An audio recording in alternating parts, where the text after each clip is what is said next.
오늘 아침을 여는 말씀은 시편 93편 1절부터 5절까지의 말씀입니다. 여호와께서 다스리시니 스스로 권위를 입으셨도다. 여호와께서 능력의 옷을 입으시며 띠를 띠셨으므로 세계도 견고히 서서 흔들리지 아니한도다.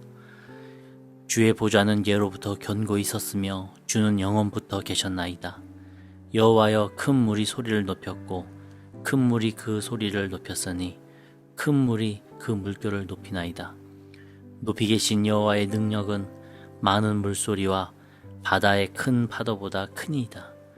여호와여, 주의 증거들이 매우 확실하고 거룩함이 주의 집에 합당하니 여호와는 영원 무궁하시리로다. 할렐루야. 기도하시는 우리 영등포 중앙교회 성도님들 삶에 홍해 앞에서 하나님을 만나시는 귀한 주의 백성들 되시기를 바랍니다. 이 시편 93편은 안식일 전날에 불렀었던 노래입니다. 어제 살펴봤던 92편은 안식일에 노래 불렀던 시였다면 이 93편은 안식일 전날에 불렀던 노래였습니다.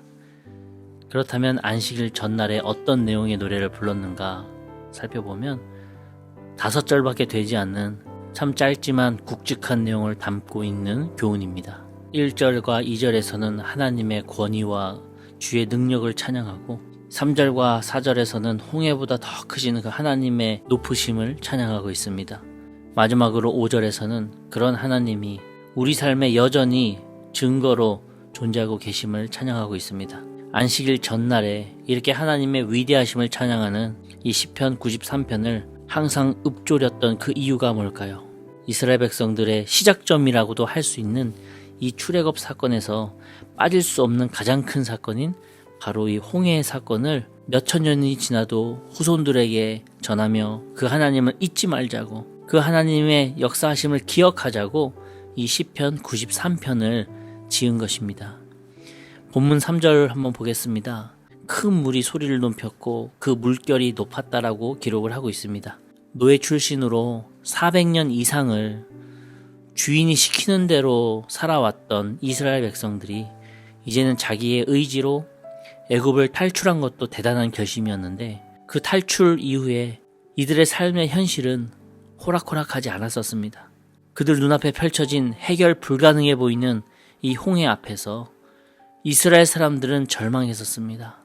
이스라엘 사람들은 애굽에서의 생활을 다 포기하고 이렇게 나왔는데, 모든 것을 걸었던 선택이었는데, 내 목숨이 달린 문제인데 홍해라고 하는 높은 파도 앞에서 이스라엘 백성들은 얼마나 망연자실했겠습니까?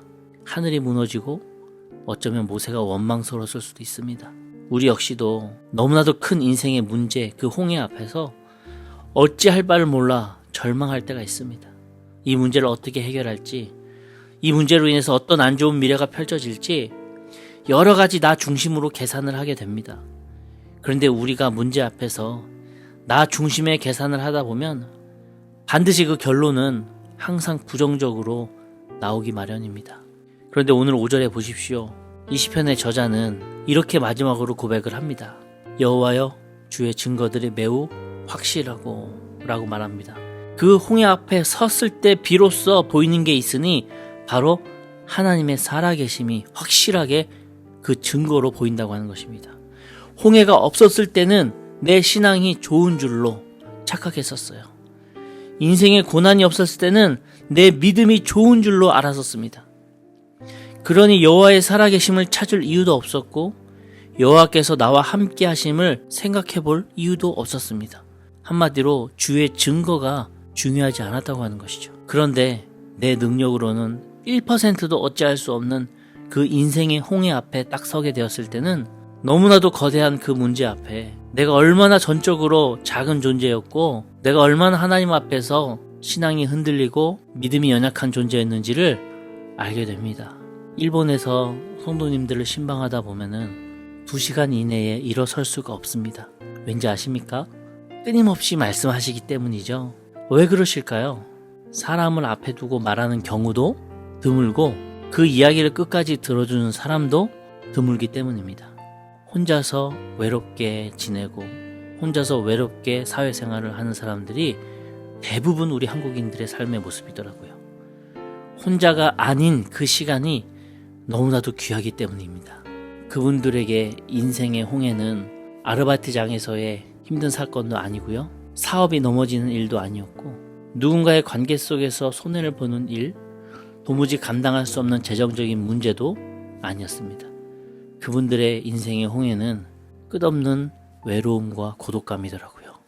인생의 홍해라고 하는 것이 외부에서의 문제도 될 수 있겠지만 때로는 내 안에 그 홍해가 잠겨져 있기도 합니다. 이 홍해가 우리 삶을 엄습해 올 때 우리는 그 홍해보다도 더 크시고 높으신 하나님 여호와를 발견할 수 있어야 됩니다. 200만 명이 넘는 이스라엘 백성들이 밟고 지나갔던 그 홍해의 물속에 남아있는 그 발자국을 우리가 발견할 수 있어야 합니다. 우리도 그 발자국을 발견하고 그 발자국대로 밟으면서 그 홍해를 지나가는 겁니다.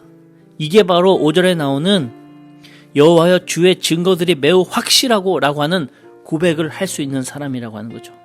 우리 역시도 나와 함께 계신다고 하는 그 증거의 그 발자국을 우리가 발견해야 됩니다. 인생의 홍해 앞에서 주님이 나를 인도하고 계시다고 하는 그 증거인 그 발자국을 내가 발견할 수 있어야 됩니다.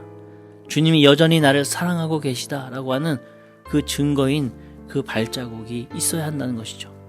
그러니 우리 인생 앞에서 나 혼자서 허우적거리면서 슬퍼하거나 외로움 속에 고독감 속에 침몰되지 않기를 바랍니다.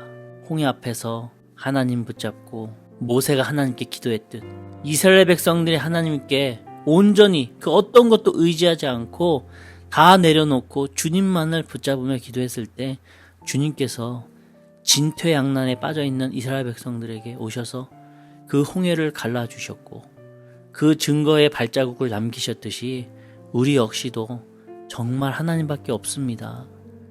내 마음속에 있는 이 고독감과 외로움, 그리고 내 삶의 현실에 있는 이 어려운 여러 가지 문제들, 정말 의지할 것 하나 없는 제가 하나님 앞에 섰습니다.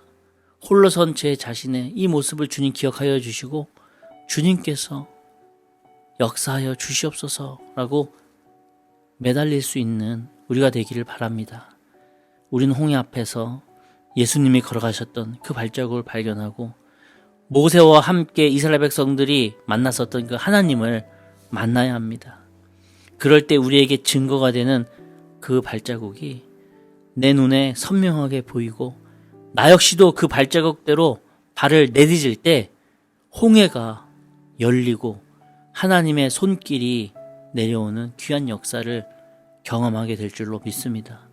그 발자국이 이제는 우리의 발자국이 될 때 우리는 홍해를 건너는 역사를 경험하는 주의 자녀들 될 뿐만 아니라 이제는 내 뒤에서 내 자녀들이, 내 신앙의 후예들이 나처럼 하나님을 또 만나고 홍해 안에서 주님의 손을 잡을 수 있는 신앙인들이 될 줄로 믿습니다.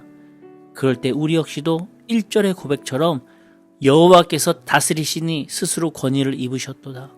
여호와께서 능력의 옷을 입으시며 띠를 띠셨도다 라고 고백할 수 있는 주의 자녀들 될 줄로 믿습니다.